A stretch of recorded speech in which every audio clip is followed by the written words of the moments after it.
Okay, hi everybody, this is Gene Van Vleet.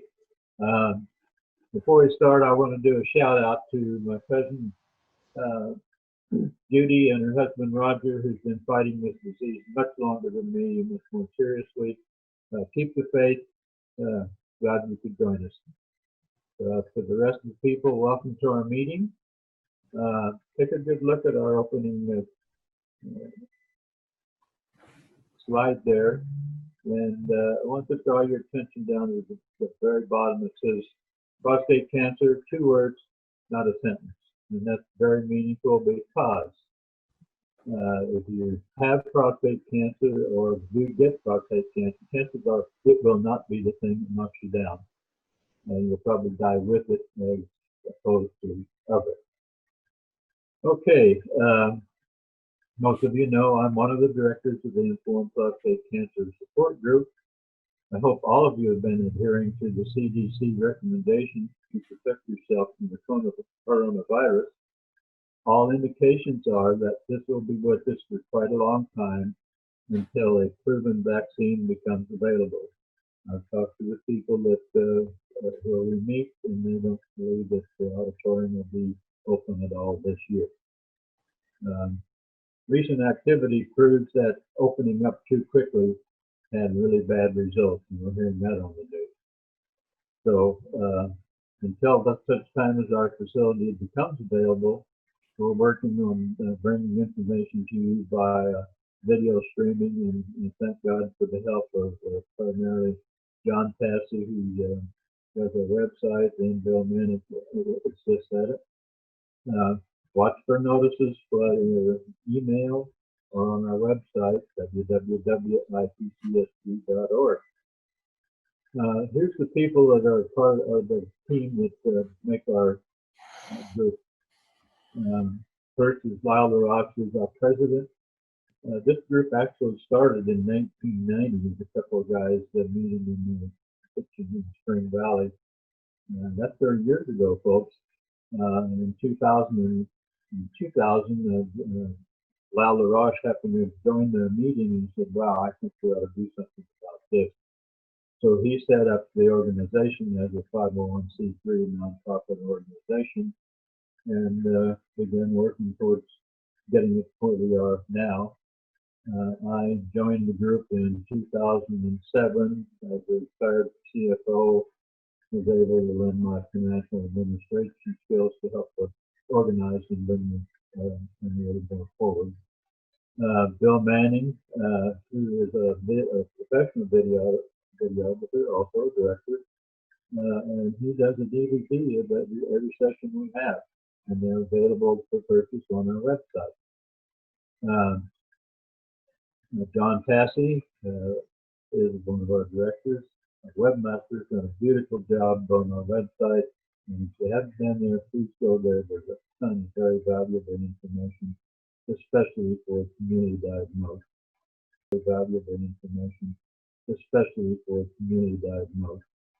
And he's handling this video streaming section.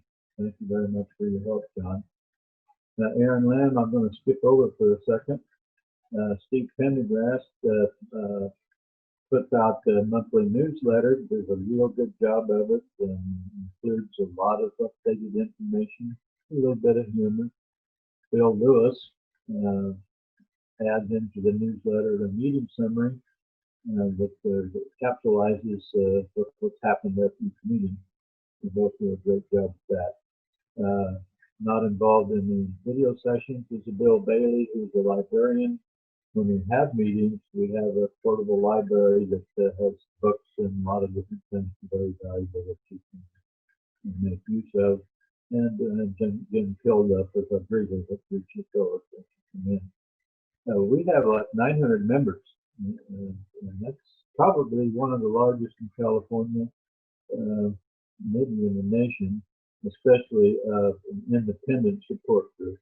Because we are not supported by any doctor's group, hospital, or any religious group. So we're very proud of how well we've been able to bring this along. Now, we're going to switch over Aaron. In April, we lost 2 of our team members. First was George Johnson, who was our facilitator that ran each meeting, and Chuck Grimm, who did all the setup of the computers and so forth for each meeting. So they were good friends of mine, so we missed dearly, but we had already started the process of looking for people to replace George Johnson and me, and Aaron Lamb volunteered to do that, so we're going to try to get him involved as much as we can as we go forward.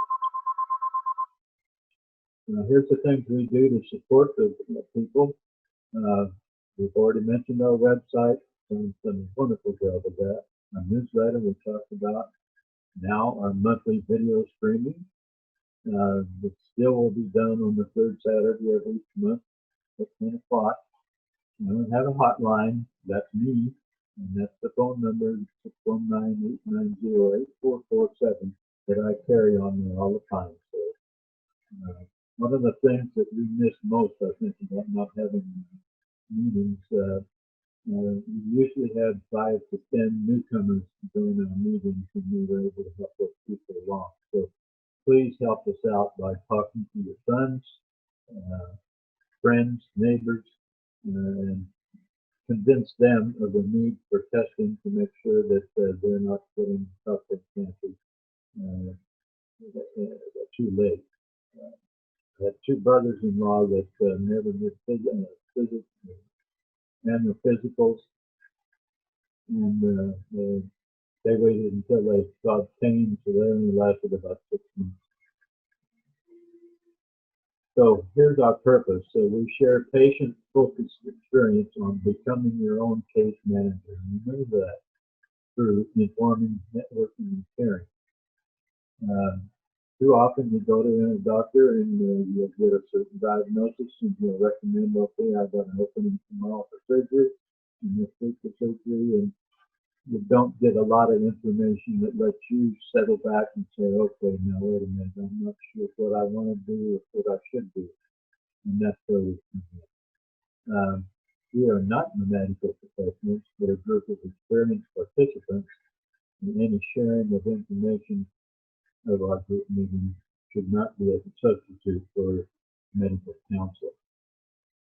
And on today's agenda is what you're hearing me right now, and then you followed by Dick Howard and Ralph Hughes, both of which have very valuable information in their experience in dealing with disease. Many of you have heard my story over the years, but to quickly recap, I was first diagnosed 18 years ago. I'm now 81 years old. When I first got diagnosed, I believed that if I made it to 70, I'd be very lucky.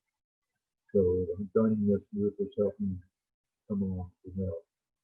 I had retrocruciate surgery in January 2003.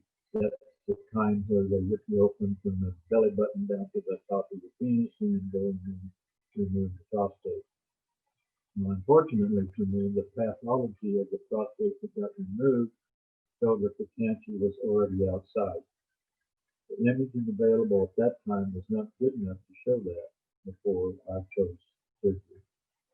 These days, it would be shown on multiparametric or MP, MRI, or Axiom scans. Axiom right now is the best scan available in San Diego. 2 years later, in 2005, my PSA began moving upwards.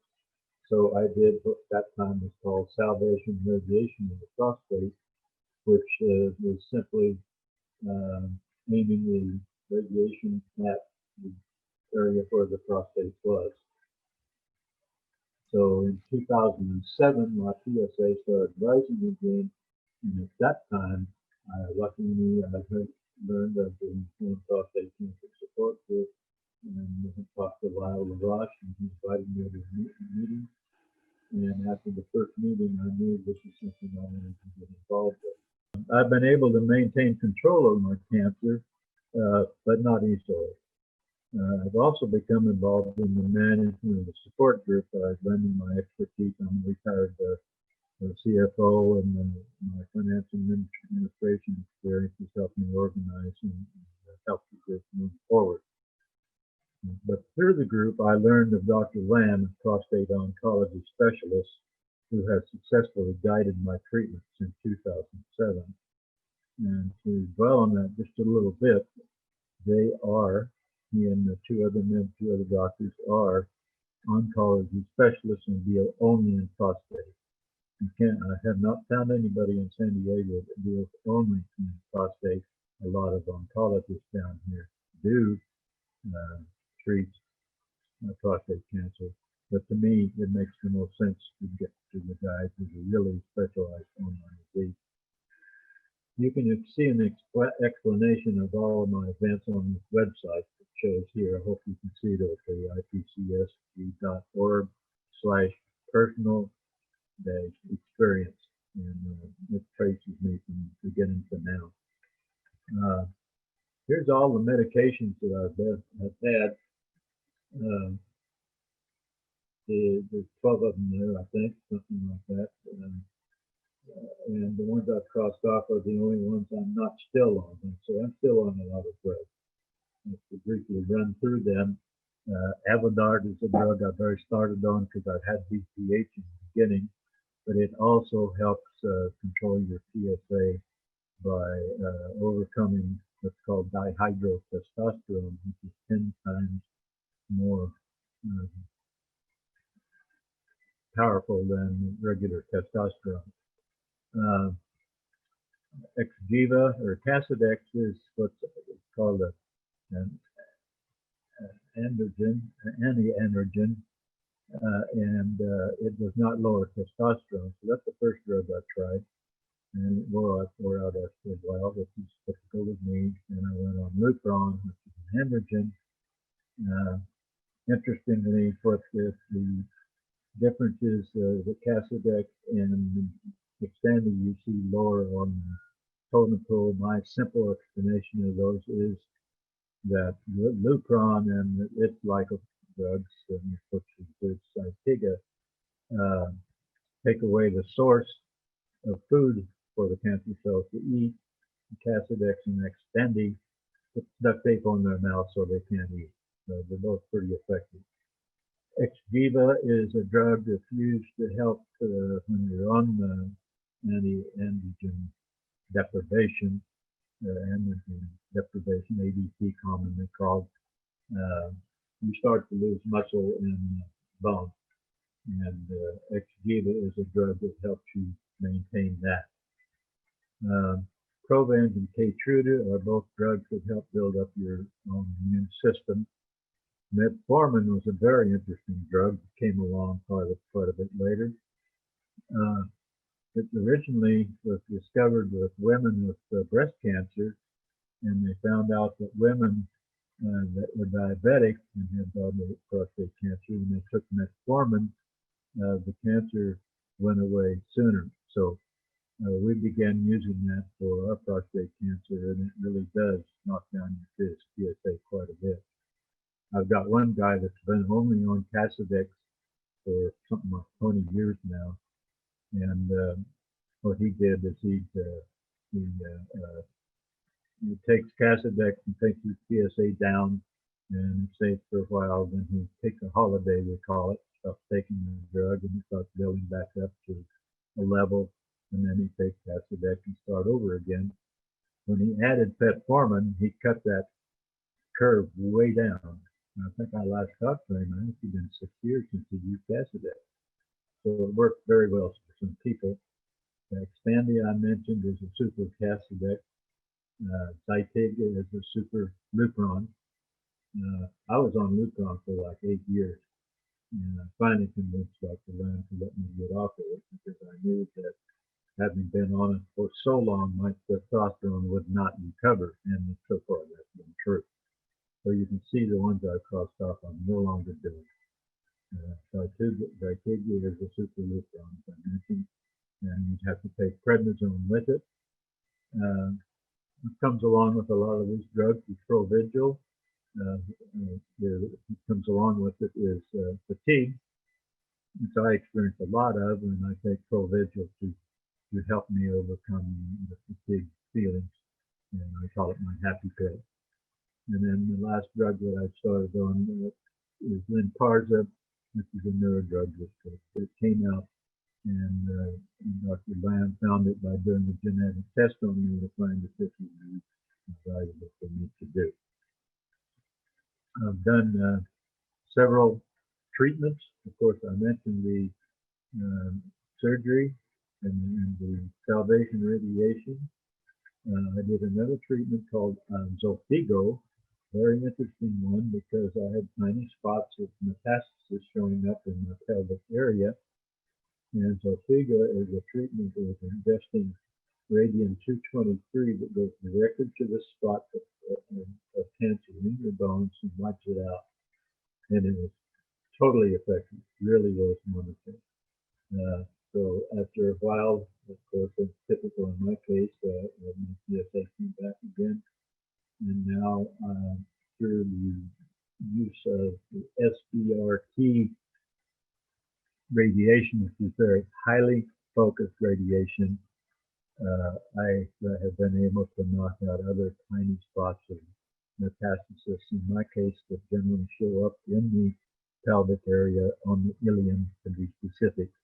I've done that 3 times, most recently this last April. I just had an appointment yesterday with the doctor to get my fever shot, and my PSA is holding level around 1.7. And that tells me that it's still too early for the procedure to take the PSA back down to where I'd like to see it, less than 1. So one of the most beneficial things that I've done, I think, in all the other medications and treatments and so forth, is exercise. And Dr. Lamb told me in my very first meeting that I needed to get started on an exercise program. And I said, oh man, I don't want to go to a Y or a gym like that. I hate the atmosphere. I just don't know if I can do it. He said, you do it.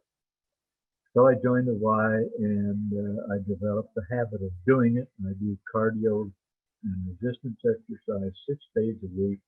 I did it until lately at a local YMCA to help overcome muscle and bone loss caused by many of the drugs. Since the onset of the coronavirus, I've obtained equipment to do this at home, and I still do 45 to 60 minutes of exercise every day, and I get to watch game shows while I'm doing it, which I love to do. Okay, so in conclusion, I really do have a relatively good lifestyle, although more limited due to all the treatments I've endured, as well as neuropathy, which has limited my mobility more each year. I'm sure you will benefit more from the 2 men who will follow me in this presentation. I decided to try to present my prostate cancer experience as a generalized 5 acts, just like Shakespeare, with 8 general lessons that I think that all of us can take home when we're dealing with prostate cancer or something else. My story begins a lot like Gene's, and my story, though, begins more recently. But like his, some of what I did is already dated. So a lot of the experiences that I can relate specifically aren't current modern experiences, but I think the experiences will show us lessons that we can all follow as we go through the prostate cancer. So in the beginning, in 2014, I was 63 years old. I'd say very healthy. I exercised 7 days a week.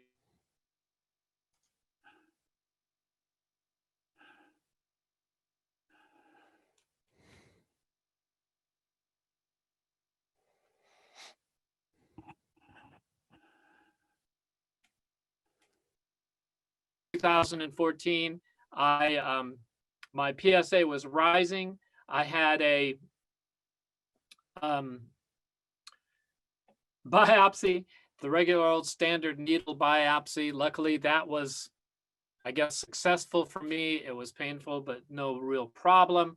But then in October of 2014, I was called to UCSD, and a young surgeon named Dr. Lee spoke to my wife and me and informed us that I had prostate cancer, that it was 3 + 4 = 7, and that I was a candidate for surgery. Like many of you, I was shocked. I was completely taken aback. I didn't even know where my prostate was. Dr. Lee informed me that he'd been well trained in the modern techniques and that we could have surgery in about 2 weeks or so and take out my prostate. I didn't even know where it was. I didn't know what it did. So I asked him for a book, and I went home to lick my wounds. He recommended a book by Dr. Walsh, who had done early surgery research at Johns Hopkins, and I eventually got that book. But that night, my wife Jerry and I just kind of, like I said, licked our wounds, and then I spent a lot of the night on the internet in all these scary places trying to learn about robotic surgery. But one good thing I did that evening is call a friend of mine named Gary Crooks, who's a member of IPCSG. And I had known that he had prostate cancer, but I'd never really talked to him about it because I figured I was invulnerable and he might have cancer, but I certainly wouldn't. But obviously I did. And I remember two things that Gary said to me that night. One was, welcome to the club that no one wants to be a member of. And the next thing he said was, you know what? I'm in this prostate cancer support group and we happen to be meeting tomorrow. Would you like to come with me? So the next morning I got into his little car, I forgot what it's called, but we drove out to La Jolla and we went to the support group. And that day, by luck, the speaker was Dr. Munt. And he's a UCSD radiation oncologist, and he spent a lot of time talking about radiation oncology and the options, comparing it to surgery and so forth. And so within 24 hours, I was well or much better educated about prostate cancer than I ever thought I'd be. We, at the time, were running every morning with a group of people, and one of the members of the group was a retired surgeon. So I mentioned to her that I had prostate cancer, and she said that she thought the best kind of surgery of all was when the surgeon could get his or her hands inside you and feel things around. So within 48 hours, I had information on robotic surgery, information on radiation oncology, seeds, and the whole works, and another person who told me that it would be better to have surgery by hand. So I say, welcome to prostate cancer, kind of a confusing place. But lesson number one, don't keep your cancer a secret. My choice to tell people about it and to talk to my friend Gary, and then also to talk to my running buddy, the cancer surgeon, helped me a lot in just getting started on understanding the journey. So because of Gary and because of IPCSG, I got in touch with prostate oncology specialists, and I was working there with Dr. Turner. My wife and I drove up to Marina del Rey. We met with him, had a very constructive session. He was clearly advocating that I would have ADT and radiation treatment. We took that to heart, came home. In the meantime, I talked to my regular doctor, the one who had been following me for PSA. She and I spent probably 45 minutes together in her office talking about my situation. She was extremely supportive. And she said, you know what I think you need within UCSD is not just a surgeon, but you need an oncologist. So I went to Dr. Millard at UCSD. And in the meantime, I had also contacted a friend of mine who's a urologist, and he had recommended if you have surgery, have it from the head of the department.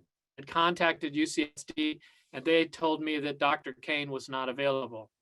When my wife and I talked to Dr. Millard, he said, if you want surgery, I can have you go see Dr. McCain, no problem.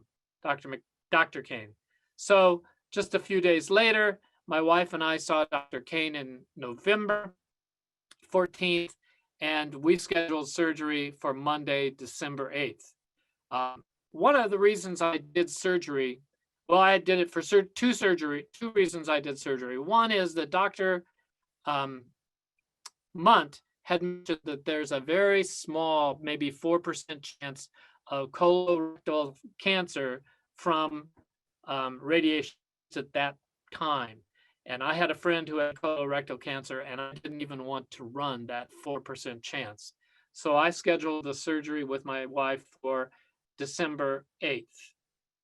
So then came up with some other lessons that we found. One is bring someone with you.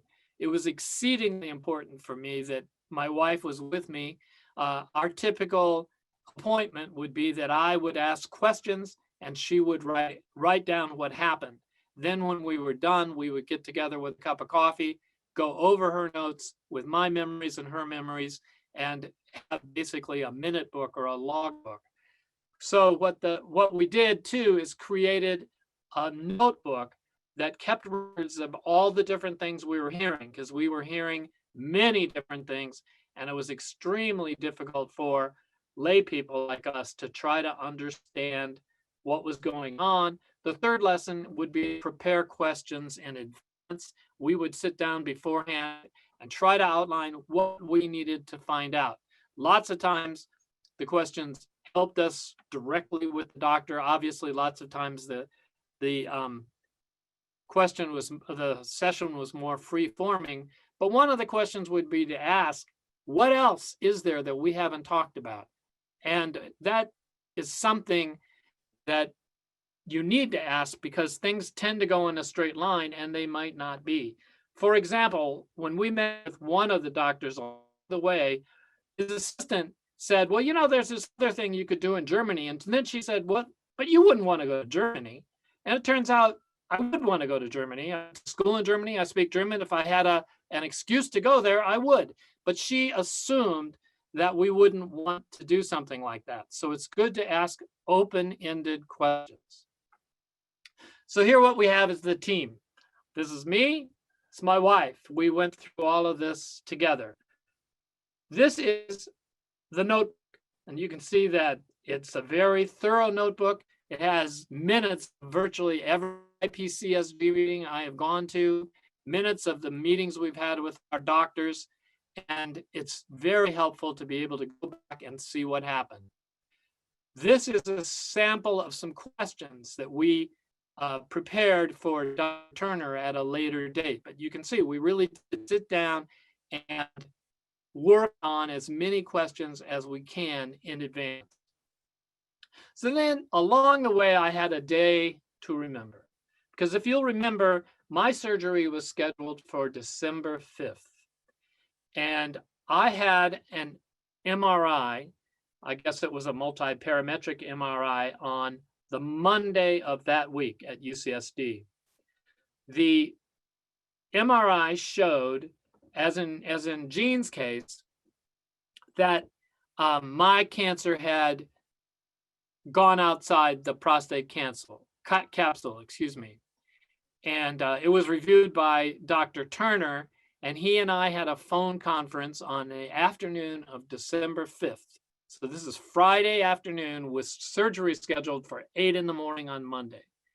And Dr. Turner's told me that surgery would be a huge mistake.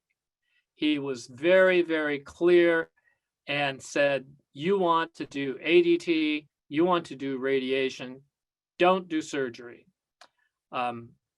I then called UCSD, trying to reach Dr. Kane, trying to reach somebody, trying to understand what was going on. That evening, my law partner came over with his wife, and he and my wife and I were in our basement bemoaning my situation and trying to understand what was going on. And then, believe it or not, at about 9:30 that night, Dr. Kane called and said that he too had looked at the MRI and that he believed that he could do the surgery and do it successfully. Somewhere around 11 o'clock that night, I decided, well, you've got to go with somebody you trust. And I did say, I'll have surgery Monday morning with Dr. Kane. So I had surgery December 8th, 2014 in the morning. It was bilateral invasion of the seminal vesicles. It was stage T3B, which is very serious. He told me that he had taken out more seminal vesicles than he normally does. And he said, Dr. Kane said, this is significant cancer, none of which was good news for me, but it's what I had to live with.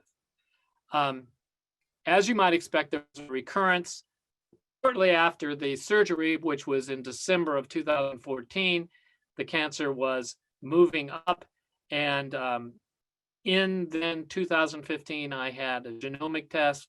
They told me that I was a high-risk cancer and that I had a high risk of metastasis, none of which, looking back, is surprising, although it was surprising to me and disappointing at the time. I then, I guess sort of like what happened with Gene, but at a different time, went over to the radiation people at UCSD. Dr. Munt was my treating surgeon, or treating radiologist, and I had ADT from Dr. Millard, and I had radiation from Dr. Munt. This was the, what they call, just generalized radiation of the prostate area with no particular target in mind, but I kept taking ADT throughout time. And in March of 2016, I thought, well, maybe we made some progress, but nope, here we go again. The PSA was going up pretty steadily. You can see doubling every few months. And then I got some more help from our group, IPCSG.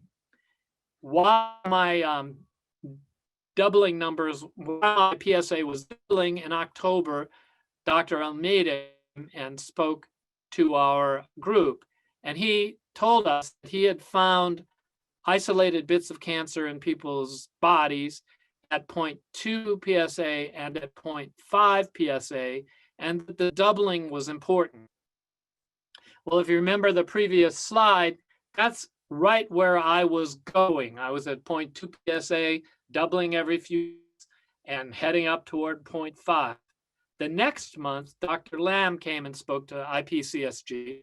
He talked about, I think I spelled it right, gangliometastatic disease. He talked about treating isolated spots, and he said the lower the PSA at the time of treatment, the better. Needless to say, I was listening. And one thing importantly is I took notes of what Dr. Almeida had, 0.2 PSA and 0.5 PSA.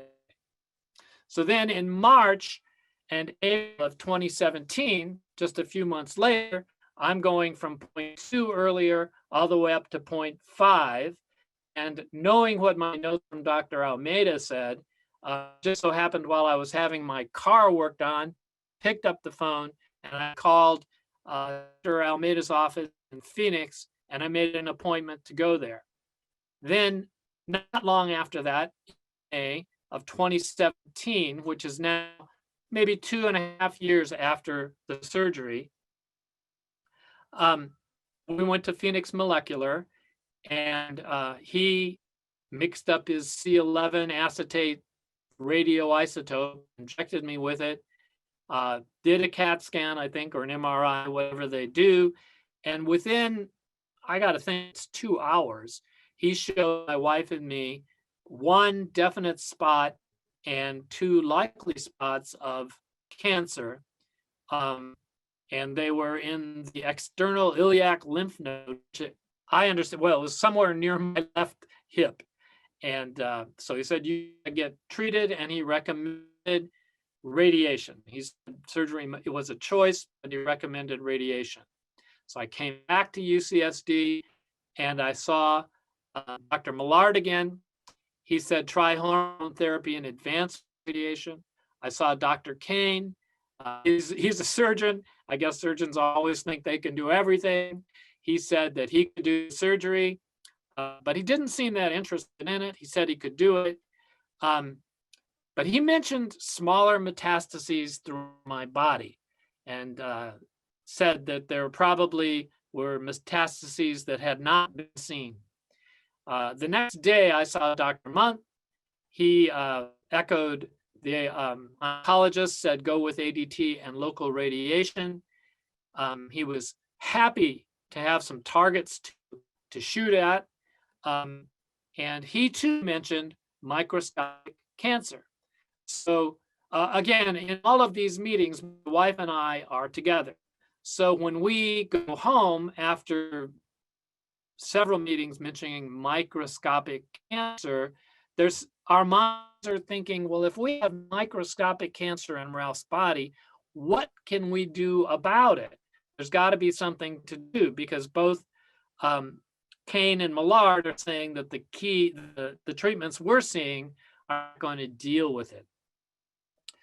So I went back to Dr. Turner at Marina del Rey, and I guess this is sort of an underlying lesson would be, don't let your pride get in the way, because it did take me some personal eating of crow, I guess you'd say, to call Dr. Turner again, because way back in 2014, when I had my surgery, I'd rejected his very, very strong advice, and I felt embarrassed really to call him again, but it seemed like the obvious thing to do, so I did.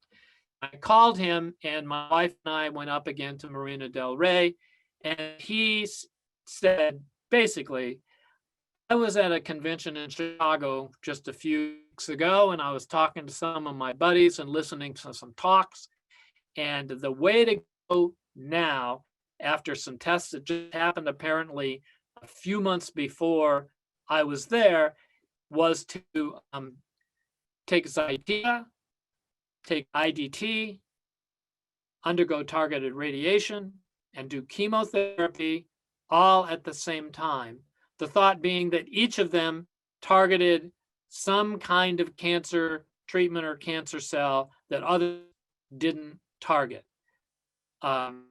When he said chemotherapy, it was music to our ears, because we thought to ourselves, if there's going to be systemic treatment, it must be chemotherapy. But we hadn't said it to any of the doctors because we wanted to see if a doctor would say it to us. We didn't want to be suggesting it. So when he said chemotherapy, we were ready to go. Although we learned later that it is not without risk, but it certainly seemed like a path that made sense for me. And Dr. Turner said that the goals that we would have with this kind of treatment would be palliation, potential remission, improved survival, avoiding lupron, maximize benefits and maximize options, with a 30-35 chance of remission. And the chemo, which is a pretty significant event, would increase the odds of remission by 5%. So that's what we decided to do. There was some more help from IPCSG. In August of 2017, George Johnson, who Gene had mentioned, spoke. And he talked about a treatment he'd had where he took high doses of Casodex and had radiation in a hotspot, and it was successful. And while I was listening to that, I made a note in my notebook that what he was talking about was amazingly similar to what I was thinking. I called Dr. Turner and I asked him whether I should use Casodex because it sounded pretty good. But he said that Zytiga was now the thing to use instead of Casodex in my case. And I was okay, you got to take the doctor's word for it. So in the fall of 2017, or I started ADT in May, but throughout 2017, I took ADT. I had about a week or so of targeted radiation at UCSD with Dr. Hunt. It was IMRT. I had 4 infusions of chemotherapy, basically during the holiday season of 2017. I took Zytiga from the July of 2017 all the way through April of 2018. The upshot of those would be the chemotherapy was tough, but not horrible. I actually did some work during the chemotherapy, had some neuropathy, especially in my right foot, but it seems like it's resolved now many years later. Times when I was extremely tired, but generally it wasn't that bad for me.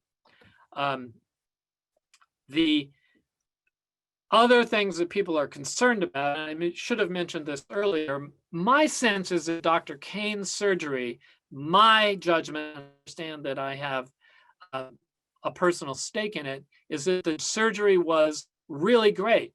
He got rid of the prostate. It was no, I always say it, no positive margins. I don't have a problem with urinary continence, and actually the continence I'd say was back by February or March, something like that. And after the surgery, there was really no sexual fall off that I could tell. But after these treatments, I had what I would say a significant sexual fall off, because all these treatments just kind of take your testosterone and your other hormones and kind of knock them to pieces. But otherwise, when this was all done, I was feeling fairly good, I guess you'd say. But some of the lessons again are your own care manager. And I know I heard Gene this the first time I went to IPCSG, and I didn't really understand it. But the story that I've told shows that my wife and I were the center of a team of doctors. And it's my judgment that, again, I'm mistaken it, but I think every doctor did a good job. Each of them did what they should have done, and each of them was doing his role. But at the same time, they weren't all thinking of me the way I think of me, and the way I hope that my wife thinks of me. We see ourselves as the center, and they didn't. And so there were things that we needed to ask, and things we needed to control, and doors that we needed to open on our own. For example, going to see Dr. Almeida. No, I believe this is true. No doctor told me, go see Dr. Almeida. The reason I saw Dr. Almeida was totally that I'd heard about him through IPCSG, and his treatment was really key in everything that happened. Another one would be keep records. This goes back to Dr. Almeida. I had written down the 0.2 and the 0.5 PSA. And so when my numbers were right at that, I could go back to my notes, could see what he was talking about. And I got in touch with him right at that point of my PSA. I didn't wait for it to go higher. And I think that has probably been good for my overall treatment. This is an example of a record that my wife and I keep. This is an Excel timeline, and if you look, my timeline now is about 6 pages long, date by date, what the doctor told us and what was happening. As far as the treatment goes, you can see I was having all the chemotherapy over the holiday period in the 2017. I remember during Christmas vacation, there was a time where it was very, very tough. But by January 3rd, I was back at work. When I say back at work, I was preparing for a trial, which for an attorney is an extremely stressful thing. But I was preparing for a trial less than 1 month after the last chemotherapy treatment while I was taking Zytiga. Well, luck had it, and the trial settled on the courthouse steps, so I was free. And my wife said to me, Ralph, you need a break, take a break. What I love to do more than probably anything else is ski. So I took off to go skiing in Colorado, and I skied virtually every day from February 7th till March 20th. And I have a picture here of, where is it? My wife leaving an igloo near Breckenridge. Gives you a little bit of idea what it is. But this actually is a point in the case in my treatment, is that I've been skiing since I was 10, and I ski at a pretty high level. And throughout this, I have been telling my doctors, I ski, I ski. They ask, what do you do? I tell them all the exercises I do, and I say, I ski. And that's a point to remember. So what happens then in March, we go to Mexico, and my drugs, it's a long story, but my Zytiga got caught in customs. And I was upset. I think my wife would say she's probably never seen me any more upset, because I've been following the doctor's orders by the book. If they said take something at 2 a.m, I did. And here I am in Mexico with no Zytiga. Stepping back, when I first had Zytiga, I called the dispensing pharmacy. This is back in fall of 2017. And they did a good job of my history and things. And then the woman said, okay, you ready to order your Zytiga and 1 month of Zytiga? And I said, sure, I'll order it. She said, get out your credit card. And she told me that my deductible would be $2,987 for 1 month prescription. I had sticker shock, and I was just about to tell her to get lost. But this being cancer and this being Zytiga, I paid. But for 30 days in the US, I paid basically $3,000. So here I am stuck in Mexico without my Zytiga. I'm trying to figure out what to do. And somebody says, why don't you talk to the guy at the front desk? So I go to the front desk of our hotel and tell him my problem. He says, I think I can get that for you. You want to give me about a half an hour? I said, sure.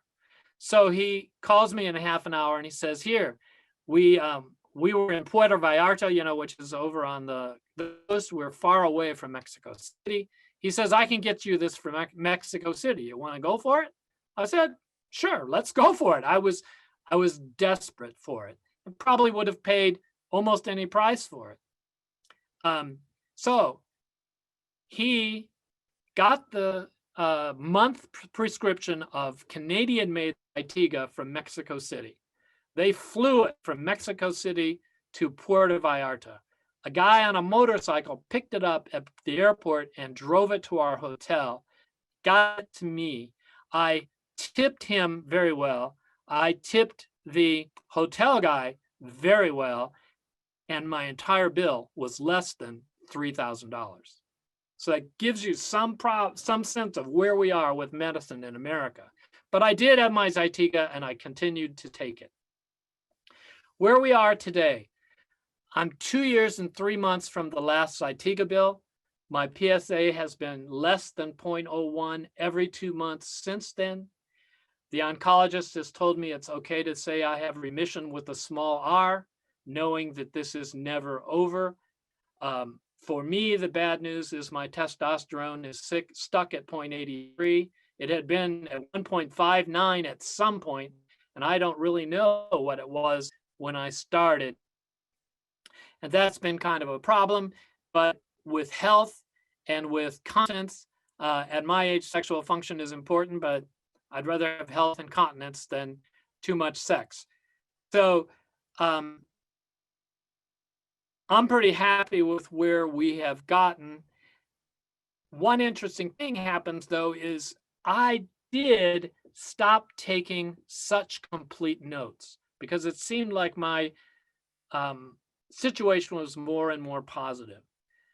But in the last few months, I saw both Dr. Millard and Dr. Turner again, and one or both of them told me, just sort of as an aside, you might have taken, all this ADT stuff you've been on may have caused some bone damage or bone weakening. And I came home, didn't think about it. A couple of days later, I was having a meal with my wife, and I said, they talked about having bone damage. And as a woman, she knows more about that than I do. She said, man, you ought to check and see what your bone density is and whether you need to do something about it. So I did. And I found out I have osteopenia, which means that my bones have weakened. And here I am, an extremely avid, fairly high-level skier with doctors who know that I ski. And doctors who I think have done a great job. I'm not saying that.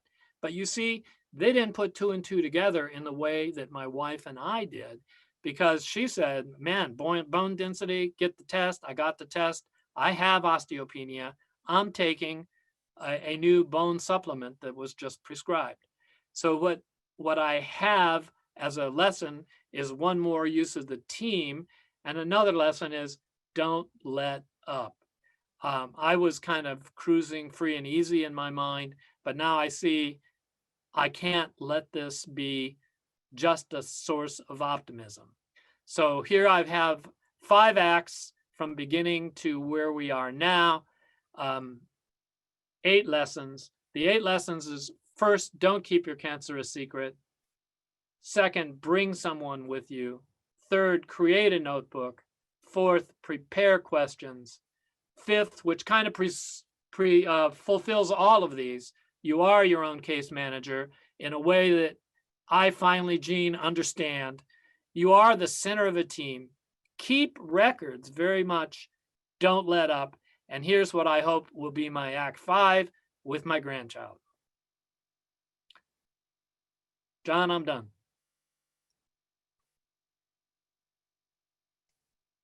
Great. Thank you very much, Ralph. Very good. So I'm going to open this up for any questions. And we did get one. I don't know if you see this or not, Ralph. Why prednisone? Why the prednisone with Zytiga? I don't know. Gene might actually know the answer to that, but I do know that they prescribe them together, and they must counteract each other. But I probably should know, but I don't know. Okay, Gene, if you could unmute and if you know the answer. Okay. Prednisone is a steroid, and what it does is it helps overcome some of the severe effects of the Zytiga. No one can take Zytiga without doing prednisone.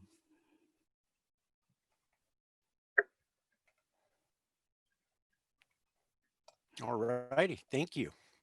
I'll add one interesting thing is that the guy at the hotel seemed to know that. The hotel clerk, he said, you've got to get prednisone too. I said, okay. Great. Okay, it looks like we have some questions. What was PSA at the start before surgery? It was around around 5. I don't have it at my fingertips, but it was around 5. Okay. Not exceedingly high, but high enough, I guess. Another question came in. Did you take calcium supplements during ADT? No, I didn't. I didn't start taking a supplement until a week ago. Okay. Yeah, it would be something to bring up with doctors. Yeah. Okay, if you could go ahead and unshare your screen.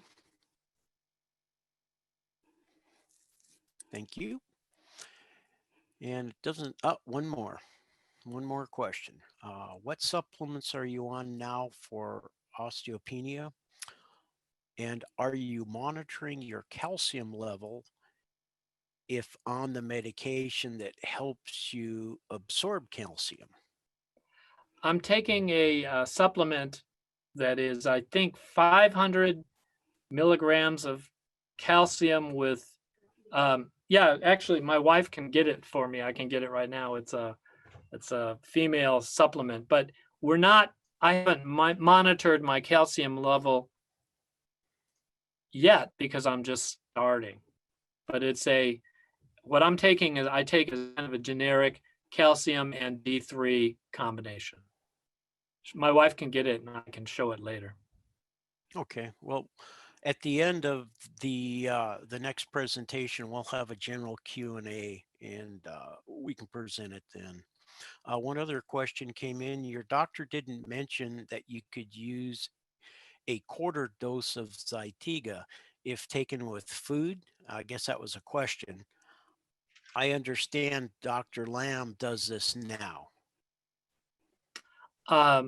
No, although Dr. Turner and Dr. Lamb worked together. So, but what I did was also a couple of years ago. So nobody, there was only it may be dated, but I was taking Zytiga in the morning with prednisone and Zytiga in the, it seems like I was taking it once a day, 2 pills, I think is what I was doing with Okay. prednisone. I've got one individual online here who has his hand up. It's admin. Yeah, go ahead and ask your question. You'll need to unmute your mic.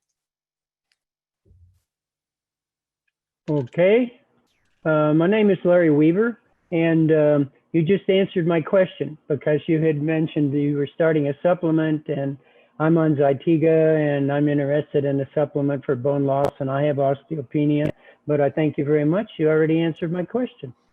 Good morning, everyone. My name is Dick Howard. I'm extremely retired in Solana Beach, California. And I subscribe to everything that Ralph has just said. And the reason for my presentation is to emphasize 2 lessons. The first lesson is, and keep this in mind as I tell my story, always get a second opinion, always. And the second lesson is, if you know as little as I do about prostate cancer, you have to get all the help that you can possibly get. And that's where Informed Prostate Cancer Support Group came in and probably saved my life. This all started last year in 2019. I had symptoms. So I saw the people in urology at my medical facility, and they gave me a PSA test and started observing me for prostate cancer. The PSA went up substantially in a very short period of time to the point where it was 16.4, if you can believe that. And a biopsy was ordered. I had the biopsy done by the oncologist in that urology department, and it produced a result of several 3+4s and a 4+5 contained. The biopsy resulted in a horrific after effect. I have to tell you about that because it's central in the procedures that I took. When we arrived at my home from the clinic where the biopsy was done, I experienced an explosive bleed. And when I say explosive, it was explosive.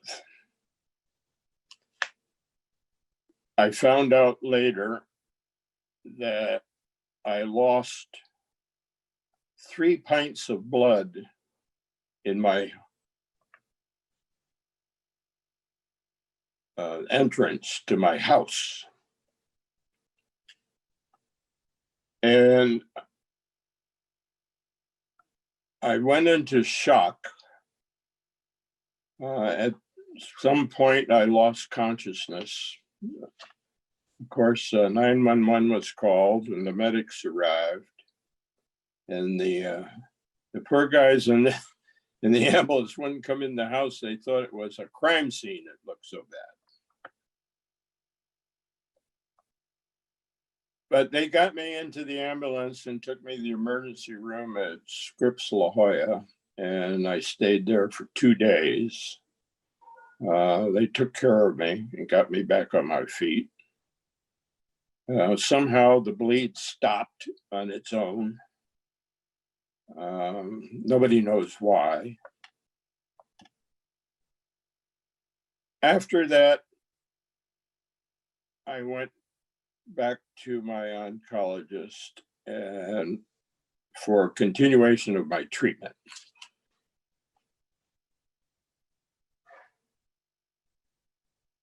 We met on the final meeting with the oncology radiologist and the oncology urologist.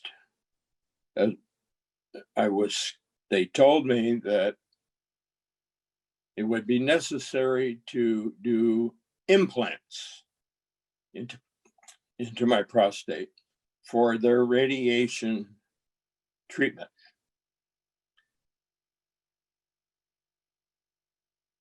The implants were scheduled for November the 22nd. Please remember that date.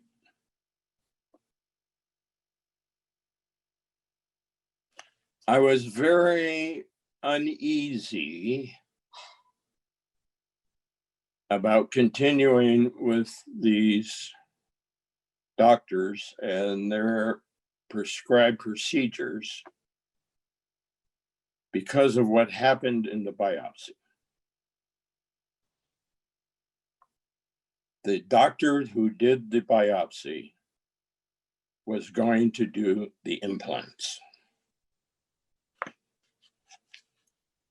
That was scheduled for Friday, November the 22nd. On the Friday before that date, on November the 15th, while having breakfast with my wife, reading the newspaper, my wife said, "Did you see this ad?" And I said, "What ad is that?" She said, "There's some kind of support group that's having a meeting tomorrow morning at 10 o'clock at Torrey Pines." And I said, "Oh my God, I never heard of these people. I'm going." So the next morning I went to the meeting at Torrey Pines, walked into the small auditorium, which was packed with people, standing room only. And I said, "Oh my God, there's 500 people in here, and they all have prostate cancer just like me." I was astonished. The presentation that day was by Dr. Munt from UCSD, and I was just blown away with all the information that was provided.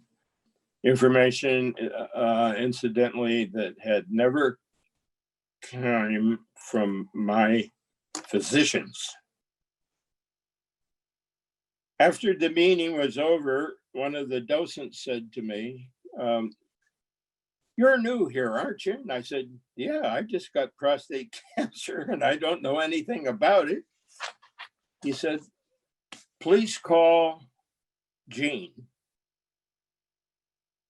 He wants to talk to you because you're new." The next week, on Tuesday, I believe, I called Gene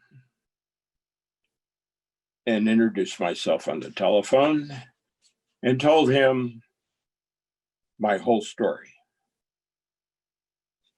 What had happened to me, what was scheduled to happen to me, and how I felt about my situation. Gene said, "You know, Dick," he said, "I don't like what I hear." He said, "You need a second opinion." And I said, "Well, I need a second opinion in 2 days because Friday I'm going in for seed implant, a surgical procedure." And he said, "I'll call you back in 20 minutes. In 20 minutes, he called back. He said, "You have an appointment with Dr. Munt at UCSD, which was not my hospital, at 3:30 on Thursday. I said, oh, thank you. I'll be there. My wife and I went in to Dr. Munt's office on Thursday, the day before the scheduled implant, and sat down with Dr. Munt, eyeball to eyeball, for 2 hours. I told him my whole story. He had my medical records that were transferred over from my medical facility. And I told him my whole story. And I got all done. And he said, well, I have a couple of things to tell you. He said, number one, we don't do implants at UCSD. Implants were discontinued here 5 years ago. He said, number two, you are not a candidate for implants. It's a surgical procedure, and a patient of your age and underlying medical problems, diabetes and 5 stents in my heart, you are not a candidate to receive implants, period. And he said, number three, radiation, X-ray radiation for your situation and your prostate is not the way to go. Proton therapy, a more targeted procedure, because your cancer is contained within the prostate, is the way to go. I said, thank you, doctor. You're my new doctor. And he said, fine, we'll start immediately.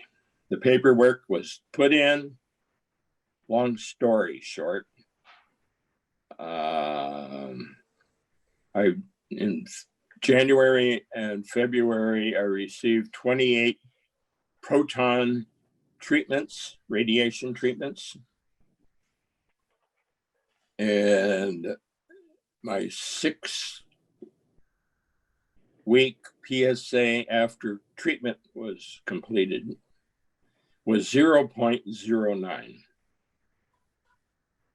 It went from 16 to 0.09.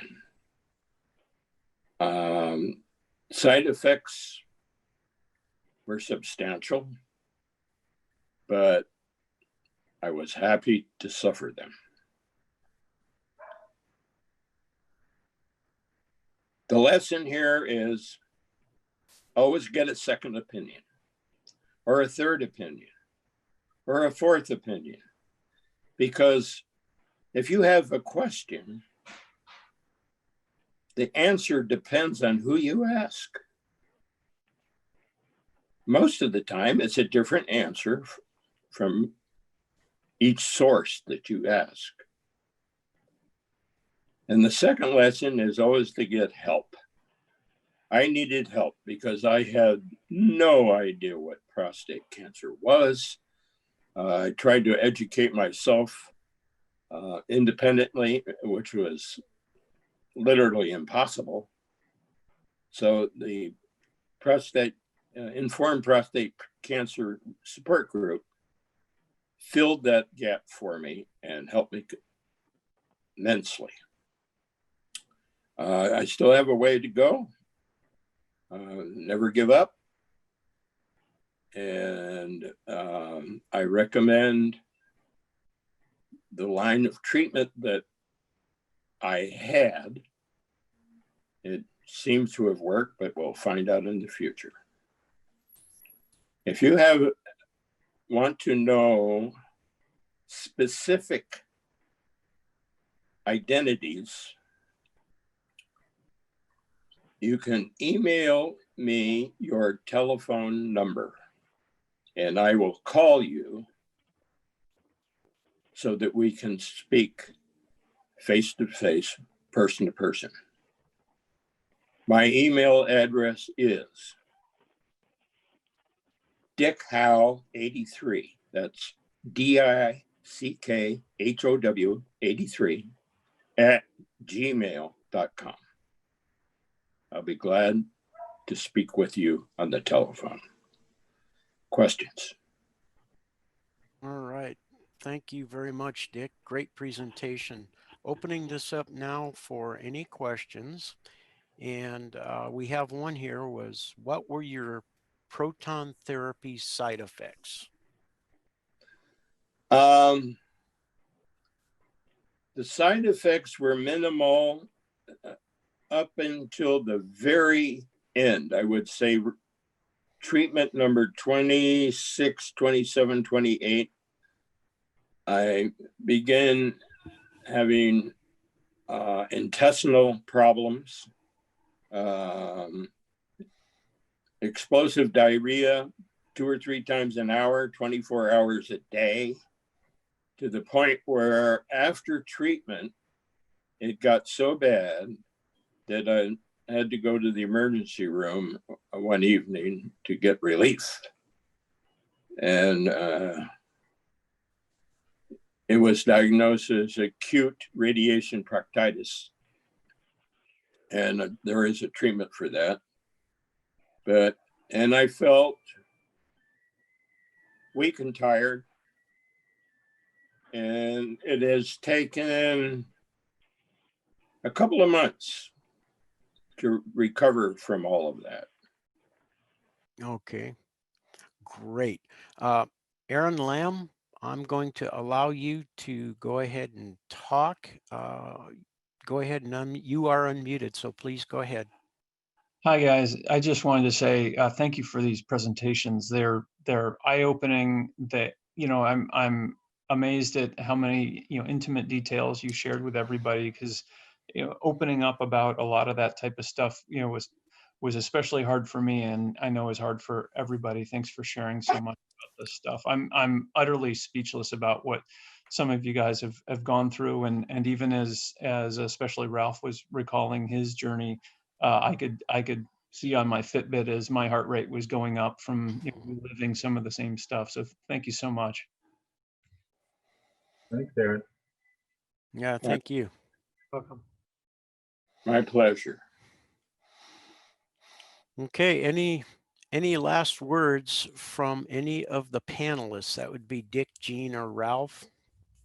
Yeah, I'd like to jump in with just a little bit and ask a question of Dick, that I think I asked him personally this question before, whether or not they use SpaceX during the proton. Could you speak closer to the Okay. PC, please? Can you hear me now? Yes. Okay. I wanted to ask Dick, I think I asked you personally before, if they used SpaceX during your proton therapy treatment. SpaceX is an injection of a gel that helps protect your bladder and so forth. Yeah, that was not offered to me. They used an inflatable balloon. No, yeah, I know. 8 times, not fun. Yeah. Okay. All right. Just curious, because I've known quite a few people that have done the proton, and it's a relatively new thing, and I think there has to be special conditions before they will use it, but apparently it's very successful in helping in treatment. Enough said. Great. Okay, Ralph, any last questions, comments? No, it was great to hear. And actually, I had not heard Gene's story, and I can see that my story paralleled his, but just 20 years later, I guess, something like that. So. Go on the website and look at my personal experience, and I would encourage both of you, if you can, to add yours to that. Go on the website and look up under the tab for personal experiences. I'd like to have both of you in there because it's very helpful for other people to see the trail of events. Okay. All righty. I think that concludes today's meeting. I appreciate everyone's input and all of the feedback from the audience. Thank you. You are what makes this possible by asking the questions and attending. Everyone have a great rest of the week. Stay safe, and hopefully see you very soon in person. And if not, we will continue to do these live stream events, and take care.